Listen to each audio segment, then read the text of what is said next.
ప్రజల మనసుల్లో స్థానం సంపాదించుకుంటే ఆటోమేటిక్లీ ప్రజలు ఓట్లు వేస్తారు. కానీ ఈ మాదిరిగా దిగజారిపోయి మనుషులను చంపే స్థాయిలో రాజకీయాలు చేయడం మొదలు పెడితే, దానికి పోలీసులను ఉపయోగించుకునే కార్యక్రమం చేస్తే వ్యవస్థలు ఎంత దిగజారిపోతాయి అని చెప్పడానికి పూర్వపు రోజుల్లో మనం అంతా బీహార్ గురించి మాట్లాడేవాళ్ళం.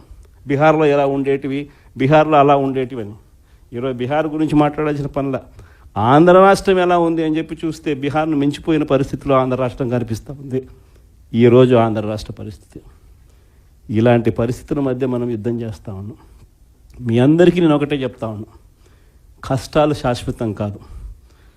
ఒక చీకటి వచ్చిన తర్వాత ఖచ్చితంగా వెలుతురు వస్తుంది. ఇది ప్రతి ఒక్కరూ గుర్తుపెట్టుకోండి. చూస్తూ చూస్తూ కన్ను మూసుకుంటే 3 ఏళ్ళు కూడా అయిపోతుంది. ఈ 3 ఏళ్ళు మాత్రం గట్టిగా తోడుగా నిలబడండి, నాకు తోడుగా నిలబడండి, ప్రజలకు తోడుగా నిలబడండి. ఆ తర్వాత మళ్ళీ వైఎస్ఆర్ కాంగ్రెస్ పార్టీ మళ్ళీ అధికారంలోకి ఖచ్చితంగా వస్తుంది.